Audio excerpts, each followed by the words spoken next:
예수님께서 산상순의 그 첫 번째 말씀은 영원한 행복에 관한 것입니다. 우리가 팔복이라고 그러죠. 그래서 팔복이라는 것은 우리가 이 세상에서 영원한 행복을 얻는 8가지 길이라고 지난 시간에 우리가 팔복에 대해서 이렇게 나누었습니다. 그런데 이제 성경에 보면은 성공이란 단어하고요, 또 행복이라는 단어가 사실 별로 없죠. 근데 이제 어떤 단어가 그 대신에 많이 나오냐면 복이라는 단어. 아브라함 부를 때도 내가 복의 근원이 되라, 복의 통로가 되라, 축복의 통로가 되라. 이게 이제 복에 대한 게 많고요. 또 형통이라는 말이 하나님 안에서, 주 안에서 형통하다, 이 말이 나와요. 그래서 성경에 나온 이제 복이라는 단어, 그리고 형통이라는 단어가 기독교적인 어떤 성공관, 또 성경적인 행복관, 행복론이라고 이렇게 보시면 됩니다. 그래서 이제 우리가 그런 거 많이 보죠. 어떤 분들이 이제 교회 열심히 다니는데 뭐 세상적으로 뭐 고난이 있고 뭐 가난하고 또 심지어 어떤 병에도 걸리고, 그럼 믿지 않는 사람들이 이렇게 얘기해요. 야, 너 예수 믿는다 그러는데 왜 이렇게 일이 잘 안 풀리고 어려운 일이 많냐? 가난하고 또 병도 들고 있잖아요. 그렇게 이제 그 하나님 진짜 계신 거 맞냐? 이렇게 이제 약간 손가락질하듯이 이렇게 얘기하는 경우도 보게 됩니다. 근데 이제 그거는 우리가 그 복에 대해서 잘 몰라서 그래요. 그래서 한번 이제 우리 집사님 한번 그 하나 PPT 좀 띄워주시면, 여기 보시면은 복이 이제 크게 2가지가 있어요. 하늘의 복과 땅의 복이 있단 말이에요. 그래서 복 받는 유형이 4가지입니다. 그래서 이제 하늘의 복이라는 거는 영원한 복이죠. 그리고 절대적인 복입니다. 그리고 영적인 복이에요. 반면에 이제 우리가 흔히 복이라고 그럴 때 세상적인 복을 생각하죠. 땅의 복을 생각하죠. 그거는 이제 상대적인 복이에요. 왜냐하면 내가 돈이 있어서 좋다, 행복하다 그랬는데 나보다 더 돈 많은 사람 만나면 갑자기 불행을 느껴요. 그렇죠? 우리가 또 높은 위치에 올라갔는데 또 나보다 더 높은 사람을 또 만나게 되잖아요. 그러면 또 불행을 느껴요. 그러니까 상대적인 복이에요. 반면에 이제 하늘의 복은 절대적인 그러한 복이고요. 또 영원한 복입니다. 세상적인 복은 아무리 돈이 많고 아무리 높은 자리라도 그게 영원한 게 아니거든요. 어떤 높은 자리에 우리 경찰 조직에서도 올라가서 잠깐 올라갔다 내려오는 거고, 또 은퇴하는 거고요. 그렇죠? 퇴직하는 거고, 또 돈도 마찬가지예요. 뭐 잃어버릴 때도 있지만 죽을 때까지 갖고 있을지라도 결국엔 우리가 죽을 때 갖고 가는 게 아니잖아요. 영원한 게 아니잖아요. 그래서 이제 우리 속담에 그런 말이 있어요. 수위에는 주머니가 없다. 죽을 때 뭐 주머니에다 돈 넣어갈 수 없는 거잖아요. 그러니까 세상에서 누리는 땅의 복은, 물론 여기에 살 때 뭐 그런 게 있으면 당연히 좋죠. 돈이 많으면 편리하고 또 우리에게 어떤 즐거움을 줄 수 있죠. 그렇지만 그게 어떤 우리에게 영원한 그 기쁨과 또 참된 평안을 주는 것은 아닙니다. 그래서 그렇게 이제 보게 될 때 그렇게 이제 2개를 비교하면은 첫 번째 인류형이 하늘의 복과 땅의 복을 다 받은 사람이에요. 다 전부 다 이거 하고 싶죠. 저도 그거 하고 싶어요, 사실은. 그래서 이 성경의 예를 들면은 이제 족장들이죠. 아브라함과 이삭과 또 야곱과 요셉 같은 사람입니다. 그래서 물론 이제 이분들이 중간에 고난도 있고 가정이 있었지만 결국에 이제 결론적으로 이 세상에서 복을 누렸어요. 그렇죠? 땅의 복도 누리고, 당연히 족장들이니까 믿음의 조상들이니까 하늘의 복도, 영원한 복도 누리게 된 것이죠. 그리고 신약에 보면 이제 삭개오 같은 사람입니다. 삭개오는 부자였잖아요. 세리였으니까. 그리고 예수님 영접해서 하늘의 복도 받았고, 2번째 이유형은 이제 하늘의 복은 받았지만 땅의 복은 못 받은 경우가 있어요. 이제 예수님도 여기 들어간다고 할 수가 있겠죠. 왜냐하면 예수님 십자가에서 처형당하셨으니까 땅의 복을 받은 분이다 이렇게 말할 수 없죠. 그리고 이제 예수님의 제자들 다 순교했잖아요. 그리고 또 사도 바울도 그렇게 되겠죠. 그래서 이제 이분들은 이제 하늘의 복은 당연히 받았겠지만 땅의 복은 받지 못했어요. 그래서 이제 예수 믿으면 확실한 거는 하늘의 복은 100% 보장됩니다. 무조건. 영원한 복은 보장된 거예요. 근데 땅의 복은 좀 받을 수도 있고 안 받을 수도 있고, 어떤 기준인지 그건 저도 잘 몰라요. 성경에 나오지도 않고 그건 하나님의 이제 주권인 것 같아요. 그래서 그 필요에 의해서 주시는 거고, 어떤 게 더 어려울까요? 2번 유형이 어렵겠죠. 왜냐하면 견디는 믿음, 순교하는 믿음이잖아요. 그리고 1번 유형 같은 경우는 그래도 승리하는 믿음이잖아요. 그래서 더 어렵습니다. 그래서 2번 믿음은 저는 못하는데요. 그렇죠? 우리는 못하죠. 그러나 우리가 하는 게 아니에요. 어차피 믿음 생활은 하나님께서 성령을 부어주셔서 그걸 감당하게 하시는 거예요. 그러니까 내 힘으로 하는 게 아니에요. 어차피. 그래서 이제 2번도 우리는 하나님이 우리에게 능력 주시면은 할 수가 있는 거예요. 믿음의 조상들이 다 그래요. 3번 유형은 이제 하늘의 복은 받지 못했지만 땅의 복은 받은 사람이 있어요. 예수님의 그 비유에 보면은 부자와 그 거지 나사로 비유가 있잖아요. 거기에 보면 부자는 하늘의 복은 못 받았잖아요. 지옥불에 떨어져 가지고 이렇게 고통스러워하는 거잖아요. 그 다음에 이제 땅의 복은 받았죠. 부자로 살았으니까. 그렇게 되고 또 네 번째 유형은 제일 나쁜 거죠. 둘 다 못 받은 거. 하늘의 복, 땅의 복을 다 못 받은 사람. 예수님 죽으실 때, 십자가에서 죽으실 때 예수님을 저주한 강도 있잖아요. 그 강도는 그런 케이스죠. 그리고 가룟 유다도 그런 케이스죠. 가룟 유다도 자살해서 죽었기 때문에 둘 다 못 받은 그런 경우라고 이렇게 할 수가 있습니다. 흔히들 이제 기독교 신앙을 비판할 때 이제 기복신앙이라고 그러는데, 기복신앙은 이제 이기적인 거예요. 그러나 우리가 이렇게 복을 받는 거는, 우리 기독교 신앙은 축복신앙입니다. 내 잔에 복이 넘쳐가지고 이웃과 또 열방으로 흘려보내기 위해서 우리가 복을 받는 거예요. 하나님으로부터 영생의 복을 받았으면 그걸 흘려보내야 돼요. 그래서 복음을 전도하고 전파해야 돼요. 그래서 믿지 않는 사람들도 영생의 복을 누리도록 해야 돼요.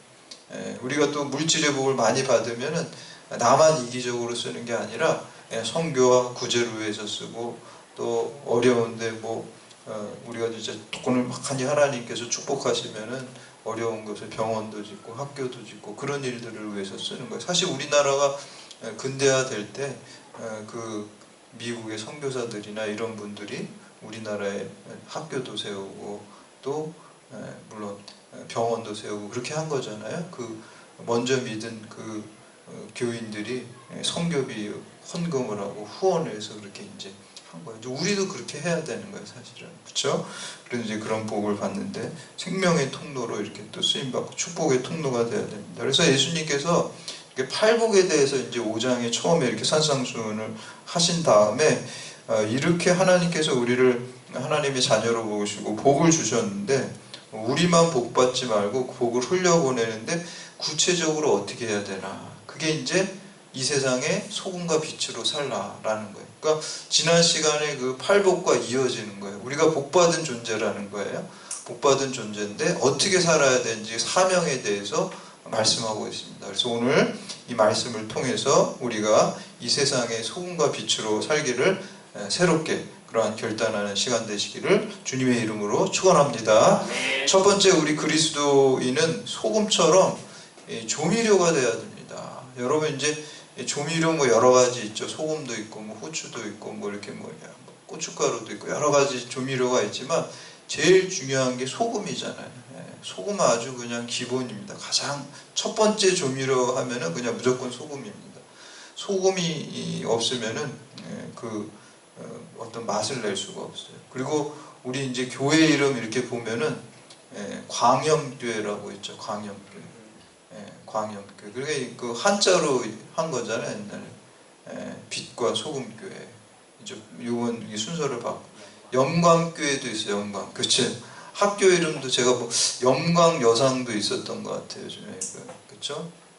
영광 학교도 있고, 기독교 재단에서 만든 거예요. 그러니까 영광교회, 또 광염교회, 그게 이제 소금과 빛이 되라 라는 그러한 의미입니다. 우리 13절 말씀 함께 봉독합니다. 시작. 너희는 세상의 소금이니 소금이 만일 그 맛을 잃으면 무엇으로 짜게 하리요. 후에는 아무 쓸데없어 다만 밖에 버려져 사람에게 밟힐 뿐이니라. 아멘. 예수님은 이제 너희는 세상의 소금이 될 것이다 이렇게 말하지 않았어요. 그렇죠? 그냥 너희는 세상의 소금이다. 그냥 단정적으로. 어떻게 보면 소금 같은 그리스도인이 된다는 것은 곧 소금 같은 존재가 된다는 거예요. 그래서 기독교인의 정체성은 내가 소금이다. 내가 소금이 아니면은 나는 가짜 그리스도인이라는 그런 의미를 가지고 있습니다. 그러면은 소금 같은 존재라는 게 과연 무슨 의미일까요? 예.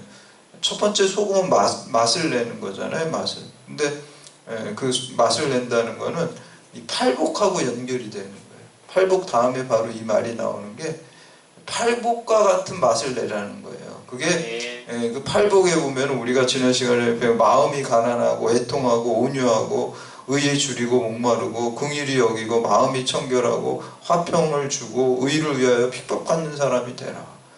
이런 맛을 내야 된다는 거예요. 원래 하나님께서는 우리 인간을 창조하실 때 하나님의 형상대로 만들었어요. 근데 우리 죄로 인해서 그 형상이 파괴됐어요. 그러니까 하나님의 형상대로 그러니까 파괴됐다는 건 뭐예요? 우리가 사람이 이제 좀 망가지고 그럴 때 뭐라 그럽니까? 맛이 갔다 그러지. 맛이 갔다. 맛이 갔다는 거예요. 그래서 원래의 맛, 인간으로서 하나님이 창조하신 원래의 맛은 팔복에 나오는 거예요. 마음이 가난하고 온유하고 그리고 긍휼히 여기고 마음이 청결하고 원래 하나님이 이렇게 만들었어요. 팔복에 나오는 모습으로 하나님의 성품대로 우리를 만들었는데 죄로 인해 그 맛을 잃어버린 거예요. 그래서 다시 예수 그리스도를 통해서 그 맛을, 팔복에 나오는 그 맛을, 하나님의 성품을, 하나님의 모습을, 원형을 갖다가 다시 회복하는 게 그게 소금의 맛, 원래의 맛을 회복하라는 그러한 의미로 비유적으로 예수님께서 말씀하는 것입니다. 그게 이제 짠맛을 내는 거예요. 근데 이제 여러분 소금하면 여러분들은 어떤 거 떠올리냐면 우리가 맨날 먹는 그 소금 있잖아요. 하얀 소금을 생각할 거예요. 그런데 이제 성경에서 예수님이 말할 때 소금 그런 소금이 사실은 아니에요. 왜냐하면 우리는 이제 염전에서 바닷물을 이렇게 뭐 이렇게 태양빛에서 증발시켜가지고 소금을 내는 거잖아요. 하얀 소금이 나오잖아요. 아주 그냥 색깔도 좋고. 그런데 예수님이 말씀하시는 그때 팔레스타인의 그 소금은 염전을 통해서 나온 소금이 아니라 암염이라 그래서 마치 이제 석탄 캐듯이 있잖아요. 그걸 캐는 거예요. 흙 속에서. 그런 소금이에요. 우리가 생각하는 그 소금이 아니에요. 그래서 그 소금을 캐는데 이거 캐다 보면 어떨까요? 거기 막 흙도 묻혀져 있고 불순물도 막 들어가 있단 말이에요. 근데 이게 좀 순수하게 된 거는 그런 대로 쓰는데 이게 너무 흙이 많이 있고 불순물이 많은 경우가 있어요. 그 암염 중에 그런 거는 쓸 수가 없어서 그리고 제대로 짠맛도 못 내기 때문에 그냥 버린다는 거예요. 그런 의미로 오늘 그 예수님께서 말씀하고 있어요. 근데 그 버리잖아요. 그 버리게 되면은 거기에 이제 그 토양을 갖다가 좋지 않게 하는 그 성분이 있어가지고 소금이 있으면 좋지 않잖아요. 죽잖아요. 왜? 그래서 소금 성분이 있으면 그래서 그 밭이나 이런 데 버리는 게 아니라 사람이 다니는 길거리에다 그냥 버린대. 그러면 사람들이 그거를 밟고 지나요. 그게 바로 짠맛을 잃은 소금이에요. 그 불순물이 섞여 있고 흙이 너무 많이 묻어 있는 그 소금 있잖아요. 짠맛을 내지 못하는 길거리에다 그러면 사람한테 밟히게 된다라는 것입니다. 예수님의 성품을 잃은 그리스도인 밟히는 거예요. 세상에서 가장 비참한 존재가 되는 거예요. 이것도 아니고 저것도 아닌 거예요. 세상 사람들은 아예 세상으로 악하게 가가지고 그냥 거기서 세상적인 성공하면서 사는데 그리스도인은 그냥 교회 다닌다 그러면서 이것도 아니고 저것도 아니게 되면은 그냥 아무것도 아닌 거예요. 짠맛을 내지도 못하고 사람들한테 밟히기만 하고 가장 비참한 사람이에요. 그래서 우리 레오나르도 다빈치의 그 최후의 만찬, 우리 뒤에 제가 그림도 있잖아요. 저기 보면은 제가 그래서 오늘 아침에 이렇게 확인했는데 한번 그림 좀 하나 보여주실래요? 아까 여기 그림 보면 가론 유다가 있어요. 여기 보면은 저기 은 30개 이렇게 주머니에다 갖고 있는 거예요. 은 30개 오른손으로 저기 가론 유다 사진. 근데 옆에 자세히 보면은 아니 그 그림에는 없어요. 제가 아침에 확인했는데 좀 디테일이 조금 약간 부족한 것 같아요. 우리 저거는 이 북한에 있는 분들이 저게 수나와서 만드는 그거라 그러는데 저거는 디테일이 이거는 원래 소금이 이렇게 소금통이 엎어졌죠.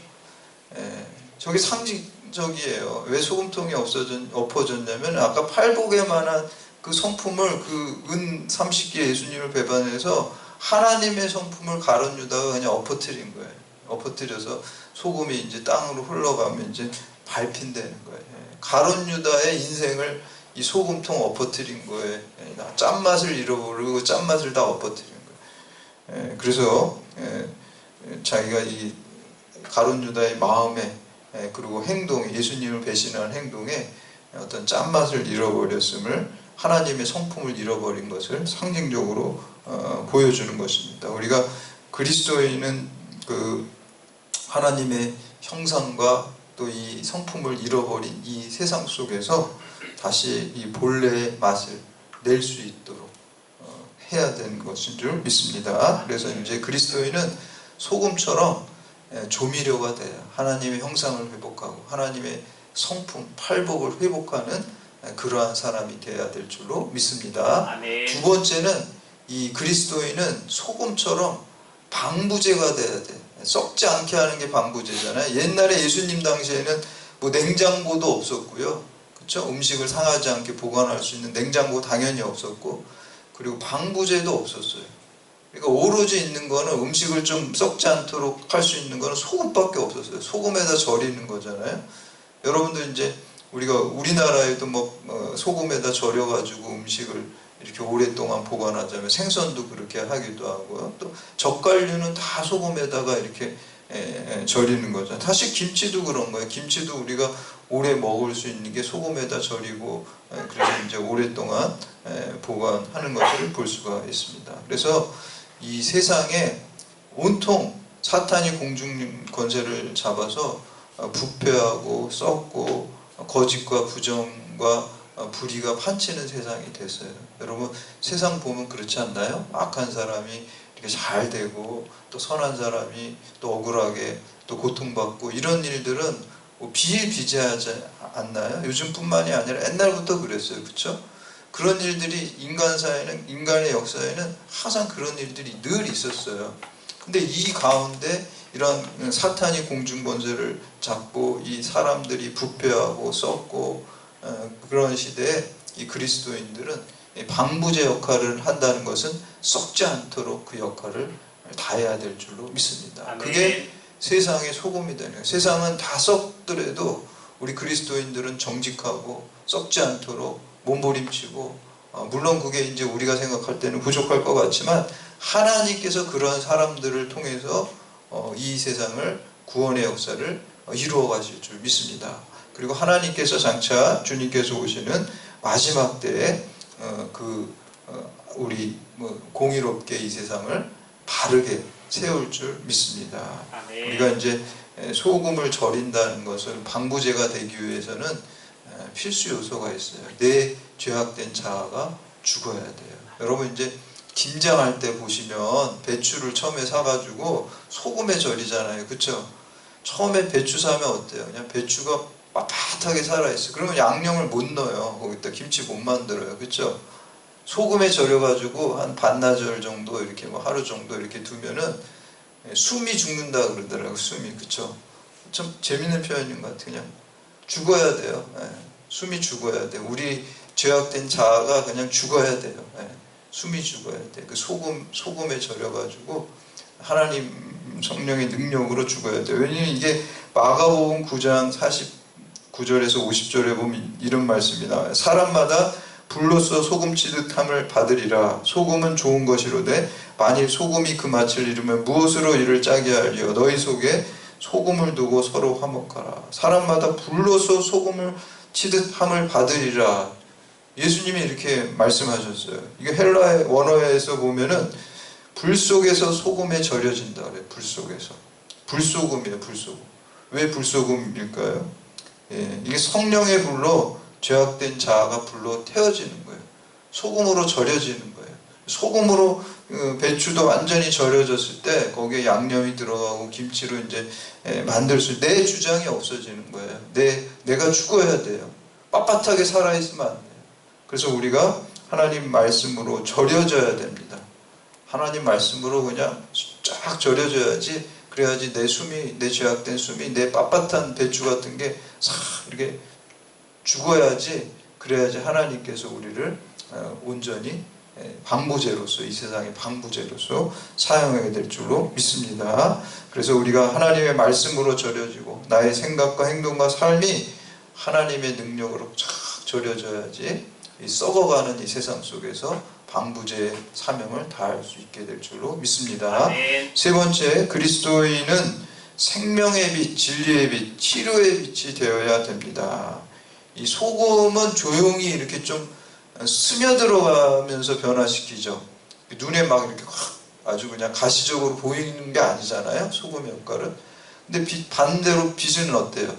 빛은 눈에 그냥 확 띄잖아요. 그렇죠? 빛이 확 들어오면 그냥 눈이 눈부시게 그냥 확 띄는 거잖아요. 좀 더 적극적인 역할을 이제 예수님께서 말씀하시는 거예요. 그래서 소금이 죄의 부패를 방지하는 것이라면은 빛은 죄의 어둠을 공격적으로 물리치는 거예요. 빛이 오면 어둠이 물러가는 거예요. 우리 14절하고 15절 말씀 함께 봉독합니다. 시작. 너희는 세상의 빛이라 산 위에 있는 동네가 숨겨지지 못할 것이요 사람이 등불을 켜서 말 아래에 두지 아니하고 등경 위에 두나니 이러므로 집안 모든 사람에게 비추니라. 아멘. 산 위의 동네가 숨겨지지 못합니다. 우리 팔레스타인 지역에서는 대체로 이 산이나 언덕 같은 데다가 이렇게 집을 졌어요. 그러니까 멀리서 봐도 그 집이 숨겨지지 딱 보일 수밖에 없죠. 언덕에 집이 있으면은. 그리고 밤에 불을 켜면은 더 잘 보이죠. 멀리서도 아 저기 이제 집이 있구나 이렇게 보일 수밖에 없다는. 그리고 옛날에 이렇게 불을 켤 때 등불을 켤 때 그걸 갖다가 뭐 여기 보면은 뭐라고 나와 있습니까? 등불을 말 아래 말이라는 건 그릇으로 이렇게 가리지 않는다는 거. 방을 밝히기 위해서 불을 켰는데 그걸 왜 가립니까? 그렇죠? 목적이 안 되는 거죠. 그러니까 그런 사람은 없다는 거예요. 그러면서 등경 위에 든 어떤 받침대, 등의 받침대 위에다 이렇게 받침대 잘 받쳐서 빛이 더 잘 방을 환하게 비추도록 이렇게 하는 것이죠. 그런 것처럼 우리가 등불은 드러나기 위해서 하는 거예요. 그래서 우리가 믿음의 사람은 하나님의 뜻을 잘 드러내고 또 그리스도의 삶은 숨겨진 것이 아니라 온전히 하나님의 뜻을 행동하고 행하는 드러나야 된다. 세상의 본이 되어야 돼. 세상의 모범이 되어야 될 줄로 믿습니다. 아멘. 그럴 때 믿지 않는 사람들이 그리스도인의 그 모범적인 삶, 사랑하고 헌신하고 진실하고 팔복과 같은 삶 있잖아요. 그런 하나님의 성품대로 살아갈 때 빛을 발해가지고 그래서 우리가 이 세상을 변화시킬 수 있고 어둠을 물리칠 수 있다는 거예요. 요한복음 1장에 보면은 예수님은 참 빛이라 그랬어요. 그리고 예수님 안에 이 생명은 사람들의 빛이라 그랬어요. 예수님이 생명이에요. 생명의 빛이에요. 에베소서 5장 보면은 우리가 주님을 알기 전에는 어둠의 자녀였는데 예수님을 알고 빛의 자녀가 됐다라고 말씀하고 있습니다. 사도 바울이 다메섹 도상에서 예수님을 만났을 때 정오의 빛보다 더 밝은 빛으로 만났다 그래요. 그렇죠?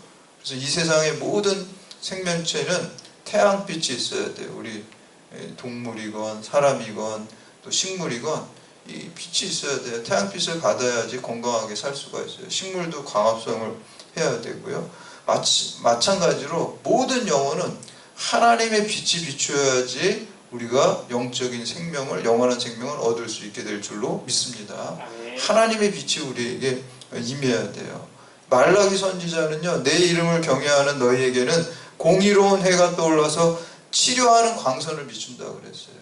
우리가 하나님을 부르고 하나님을 믿는 자에게 영혼이 치유되고 또 가치관과 정신이 치유되고 또 우리의 육체가 치유될 줄로 믿습니다. 하나님의 빛은 바로 이 치유하는 거예요. 우리가 서양의 18세기를 계몽시대라 그래요. 계몽의 시대라 그래요. The Age of Enlightenment라 그러거든요. Enlightenment 영어 보면 뭐예요? 거기 라이트가 있잖아요. 빛을 이렇게 비추는 거예요. 빛을 안.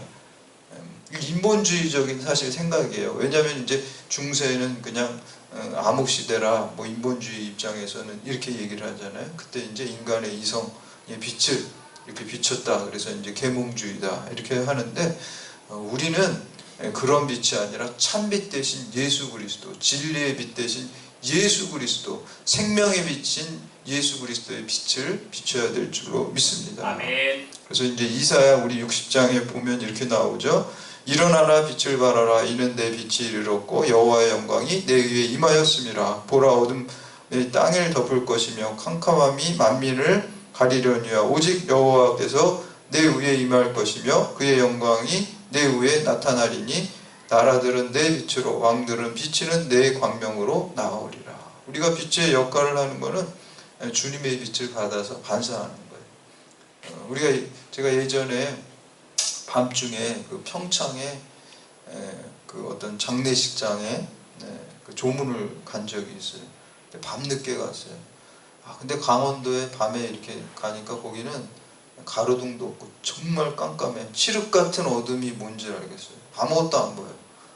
근데 라이트만 딱 켜고 가는데 속도를 못 내겠어요. 왜냐면 여기 앞에 있는 것만 딱 보이니까 위험하더라고요. 조심조심해서 가는데, 그런데 기가 막힌 걸 제가 봤어요.